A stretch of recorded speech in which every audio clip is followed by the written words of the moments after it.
दियामीर के अगर हवाले से मैं बात कर लूँ तो दियामीर के हवाले से एक मिसकंसेप्शन हमें पैदा की जाती है कि दियामीर के लोग जो हैं वो तरक्की नहीं करना चाहते हैं, या वहाँ पर लोगों के अंदर तरक्की के हवाले से कोई जस्तजू नहीं है, उनकी ख्वाहिश नहीं है, और कहते हैं कि बहुत सारे जो लोग हैं रुकावटें पैदा करते हैं। दियामीर के जो तरक्की में जो बड़ी रुकावटें हैं उसके हवाले से जो सबसे बड़ा हमेशा से रोल रहा है वो हमारी इदारों का, यानी कि उन इदारे ब्यूरोक्रेट्स की मैं कह सकता हूँ, फिर उसके साथ पॉलिटिशियंस का और मजहबी तबके का बहुत बड़ा रोल रहा है स्टार्ट में, कि वो नहीं चाहते थे कि वहाँ पर एजुकेशन के हवाले से जो है एजुकेशन दी जाए, ख़ासकर ख़वातीन की एजुकेशन के ऊपर बड़ी स्ट्रिक्टनेस होती थी, स्कूल बंद कर दिए जाते थे, तोड़ दिए जाते थे, और वो कोई ऐसे पॉसिबल नहीं था कि किसी आप इदारे के सपोर्ट के बगैर कर लें, स्पॉन्सर्ड होते थे, सारे इदारों के थ्रू करवाते थे। तो अब बहुत फ़र्क आया, अब दियामीर के अंदर जो हमारे मजहबी तबका है या सियासी तबका, वो भी मजबूर हो गया है, वो इस चीज़ के ऊपर एक्सेप्ट करने पर आगे हैं कि अब उनके पास कोई अल्टरनेट ऑप्शन नहीं है कि जब तक वो जो है एजुकेट नहीं करेंगे बच्चों को और दियामीर की तरक्की में अपना किरदार अदा नहीं करेंगे। दियामीर बादशाह डैम से मुकामी सतह पे और गिलगित बल्तिस्तान पे तो उसका एक इफ़ेक्ट आएगा, हम लोग डेमोग्राफ़ी हमारी चेंज होगी, हमारे लोग वहाँ से बेघर होंगे, हमारी ज़मीनें जो हैं वो सारी की सारी दरिया में, यानी कि उस रिवर इंडस के पानी में डूब जाएंगे, हमारे आबा और अजदाद की कब्रें डूब जाएंगी।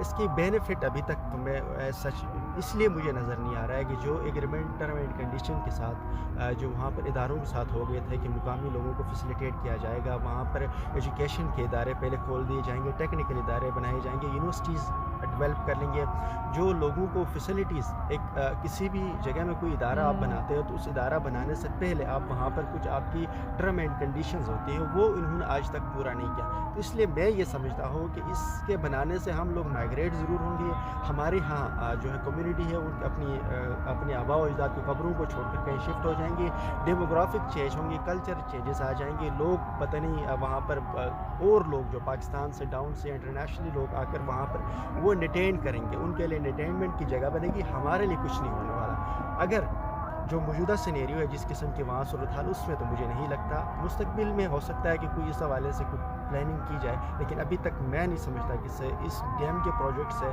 दियामीर या गिलगित बल्तिस्तान में किसी किस्म की तरक्की की हम तवक्को कर सकते हैं। अच्छा क्यों? देखिए, दो चीज़ें हैं, एक तो हमारे पॉलिटिकल माफिया ने बहुत बड़ी गद्दारी की है या ज़्यादती की दियामीर के लोगों के साथ।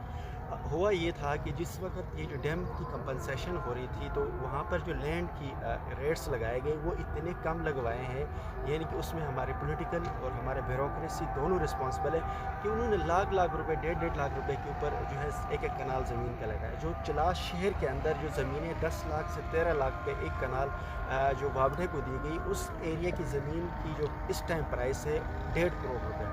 1.5 करोड़ में कोई कनाल ज़मीन आपको चलास में उस जगह में नहीं देगा जो डैम के लिए उन्होंने 10 से 13 लाख रुपए में दिए। ये सारे एग्रीमेंट गवर्नमेंट, उस वक्त की गवर्नमेंट और पॉलिटिशियंस ने किया है। अब उतने कम पैसे में आप बता दें कि हमारे यहाँ कोई लोगों के पास एकड़ों के हिसाब से ज़मीनें होती नहीं थी, लोगों के पास चंद एक कनाल ज़मीनें होती, ज़्यादा से ज़्यादा पूरे दियामीर की 1.5 लाख आबादी में अगर 2-3 हज़ार 10 हज़ार कनाल ज़मीन भी हो तो वो कितने पैसे आएंगे? 1 करोड़ 2 करोड़ मैक्सिमम लोगों के पास, जो सबसे ज़्यादा आई होगी उसके पास शायद 10 करोड़ रुपए आएंगे।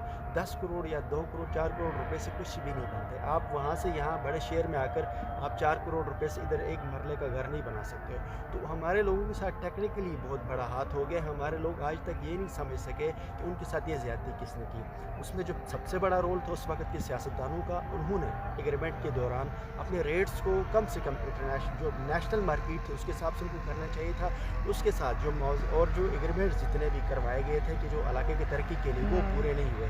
अब लोगों के पास प्लानिंग कैसी होती, लोगों को तो पहले से शऊर था नहीं लोगों के पास। अब एक एवरेज लोग बनते हैं जिन्होंने हैंड टू माउथ होते थे, 2-4 हज़ार 5 हज़ार 10 हज़ार 20 हज़ार मंथली कमाते थे, उससे वो खाते थे। एकदम से 3-4 करोड़ रुपए वो आ गए, अब उनको समझ ही नहीं आ रहा था उसका करना क्या है, तो उसको मिसप्लेस हो गए। बहुत सारे लोगों ने इन्वेस्टमेंट भी की, लेकिन वो पैसा इतना कम था कि उससे आप 2 गाड़ियाँ खरीदते उसके बाद पैसे ख़त्म हो गए थे। इसलिए जो है ना, ये इशू बड़ा हमारे लोगों के साथ रहा है। लेकिन कुछ फैमिलीज़ ऐसी है जिन्होंने प्लानिंग की है, लेकिन मेजॉरिटी लोग इसमें जो है वो डैमेजेस हो गए कि आवाम से मुखलिस नहीं है। मैं नाम नहीं लूँगा, लेकिन जितने भी लोग हैं, एक तो मोस्टली तबका वो है जिनको अनअवेयर एजुकेटेड है ही नहीं। हमारे दियामीर से जितनी भी सिलेक्शन होती है वो अनपढ़ों की है।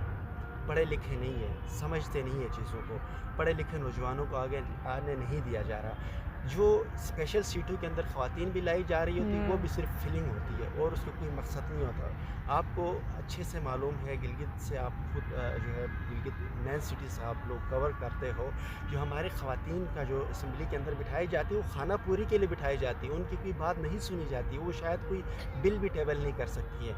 और दियामीर से आज तक अभी लास्ट जो सूर्या ज़मान आई है उससे पहले आप देख लें एक जो और सूबे मुक़द्दम थी, एटलीस्ट उसको हानो था, उससे पहले जितने भी दियामीर के अंदर जो स्पेशल सिटीज़ के अंदर लड़कियों को, ख़वातीन को या जो मर्द हजरात हैं उनको लेकर है वो बिल्कुल अनपढ़ ऐसे लोगों को लेकर कि बारगेनिंग के लिए लेकर आए। दूसरी बात, हमारे लोग जो हर गवर्नमेंट में क्यों होते हैं, वो इसलिए होते हैं कि वो हर उनका मकसद होता है अपने जेब गरमाना और अपने ख़ानदानों के ताल्लुकात को बेहतर करने के लिए। वो कभी भी इलाके के हुकूक़ के लिए वो लोग असम्बलियों में काम करने के लिए नहीं गए हुए हैं। आप दियामीर के कोई एक नुमाइंदे, दियामीर क्या पूरे गिलगित बल्तिस्तान के किसी एक बंदे को आप मुझे बता दें जिसमें कौमी सोच हो, जो अपने इलाके और अपने अवाम के लिए काम करना चाह रहा हो, एक भी बंदा आपको नहीं मिलेगा। सारे अपने रिश्तेदारों को, अपने घर वालों को, अपने ख़ानदान को, अपने यार दोस्तों को उनकी माशी तरक्की, उनकी नौकरियां कैसे देनी और उनको ठेकेदारियां कैसे करवानी, इस काम पे लगे हुए। न तो उनको पता होता है इंसाजी क्या होती है, कानून कैसे बनाए जाते हैं, शहर को डेवलप कैसे किया जाता है, अस्पतालों को कैसे बेहतरी की जा सकती है, एजुकेशन के अंदर कैसे बेहतरी लाई जा सकती है, ख़वातीन को कैसे एम्पावर किया जा सकता है, जो बेरोज़गार उनको रोज़गार कैसे दिया जा सकता है। दियामीर और गिलगित बल्तिस्तान इस वक्त तकरीबन 30,000 से 35,000 मास्टर्स के लड़के बेरोज़गार हैं गिलगित बल्तिस्तान के अंदर। ये एक रफली डेटा है। इनमें से इन लोगों के लिए क्या अपॉर्चुनिटीज़ हैं? क्या सरकारी नौकरियों पे ही सारा कुछ चलेगा? सरकारी नौकरियों में तो इतनी जगह होती नहीं है। कहाँ है इंडस्ट्रीज़? सीपेक बंद रहा था, सीपेक के अंदर हमें कहाँ पर इकोनॉमिक जोन के अंदर हमें हिस्सा दिया गया? क्यों नहीं लोगों ने बात की? ये तमाम के तमाम लोग कभी भी नहीं चाहेंगे कि ये लोग इस किस्म के इशूज़ के ऊपर बात कर लें जिससे कौम तरक्की हो। जब दियामीर के अंदर, अगर आप दियामीर की बात करें, दियामीर की आवाम अवेयरनेस आ गई, वो बाशऊर हो गए, तो वो फिर इनको असम्बली में जाने देंगे? मसला ये है कि जब बाशऊर होगा तो वो उनसे सवाल करेंगे, जब सवाल करेंगे इनके पास जवाब नहीं होगा। अब इनमें से किसी से भी आप जब असम्बली जाते हैं आप पूछ लें, उनसे बताएं आप लोगों ने क्या अपनी पूरी 50 साल 100 साल ज़िंदगी के अंदर असम्बली आज इलेक्शन जीते, क्या किरदार अदा कि कुछ भी नहीं करेंगे। दियामीर के अंदर जो तब्दीली आई थी मुशर्रफ के दौर के अंदर, अस्पतालें बन गई, एक हॉस्पिटल बनी, एक कॉलेज बनी है, कुछ वाटर फिल्ट्रेशन प्लांट मुशर्रफ के दौर में हाजी अब्दुल कुद्दूस मरहूम साहब होते थे, उन्होंने काम किया।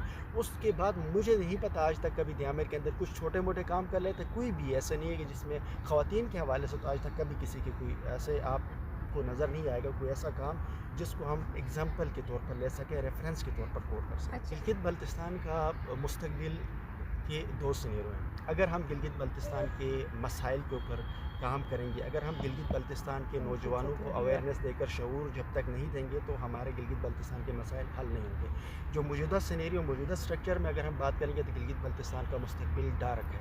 गिलगित बल्तिस्तान के मुस्तकबिल मुझे बिल्कुल भी कोई नज़र नहीं आता। उसकी दो वजूहत है। आइनी तौर पर हम डिस्प्यूटेड हैं, हमें कोई भी आइनी तौर पर ना हमें कश्मीर तरफ का सेटअप दे रहे हैं, ना हमें आइनी तौर पर लाकर हमें कोई हुक्म दिया जा रहा है। अब मैं अपनी मिसाल देता हूँ। हमारी मीडिया के अंदर हम लोगों के हवाले से जब हम बात कर लेते हैं किसी प्रोग्राम के हवाले से, तो वो ये कहते हैं कि भाई गिलगित बल्तिस्तान और कश्मीर वो आपकी जो है उसके रेटिंग जोन में नहीं आता, इसलिए हम वहाँ के लोगों को फैसिलिटेट नहीं कर सकते, वहाँ पे रोज़गार नहीं दे सकते। तो आप छोटे से लेकर बड़े तक आप गिलगित बल्तिस्तान का मुस्तकबिल एक सूरत में बेहतर हो सकता है। हमें कोई स्ट्रक्चर दिया जाए, या तो मैं तो कहता हूँ कि कश्मीर तरफ का हमें कुछ सेटअप दें जिसमें एटलीस्ट कोई बाहर के लोगों की वहाँ पर हुक्मरानी ना हो, ब्यूरोक्रेसी के अंदर कम से कम अपने लोगों के हुकूक की बात करें। हमारे ब्यूरोक्रेट जितने कश्मीर में, अगर आप देख लें तो कश्मीर में चीफ सेक्रेटरी और IGP के अलावा बाकी तमाम की तमाम ब्यूरोक्रेसी लोकल होती है। गिलगित बल्तिस्तान में तमाम के तमाम बाहर के होते हैं। मुकामी जो हमारे ब्यूरोक्रेट्स हैं उनको उठाकर लात मारा होता है, किसी को किसी डिपार्टमेंट में सेक्रेटरी लगाया जाए, किसी को असिस्टेंट सेक्रेटरी लगाया जाए। जितने भी जो डिस्ट्रिक्ट एडमिनिस्ट्रेशन के अंदर जो हमारा कोटा है उसमें से भी उनको निकाल कर बाहर किया गया। जब तक हम अपने हुकूक के लिए बात नहीं करेंगे तो नहीं होगा। गिलगित बल्तिस्तान के नौजवान जो है वो गिलगित बल्तिस्तान का मुस्तकबिल को तयीन कर सकते हैं। अगर गिलगित बल्तिस्तान के नौजवान लड़के और लड़कियाँ गिलगित बल्तिस्तान के हुकूक के लिए जब तक बात नहीं करेंगे, वहाँ के बेसिक नीड्स और बेसिक राइट्स के लिए बात नहीं करेंगे तो हमारा मुस्तकबिल बहुत ख़राब होगा। क्योंकि सीपेक या ग्लोबल वार्मिंग के बाद गिलगित बल्तिस्तान में बड़ी पैमाने पर तबाही होगी। हमारे पास कोई रोज़गार की सहूलत नहीं है जिसकी वजह से हमें बड़ा मसाइल हो सकता है।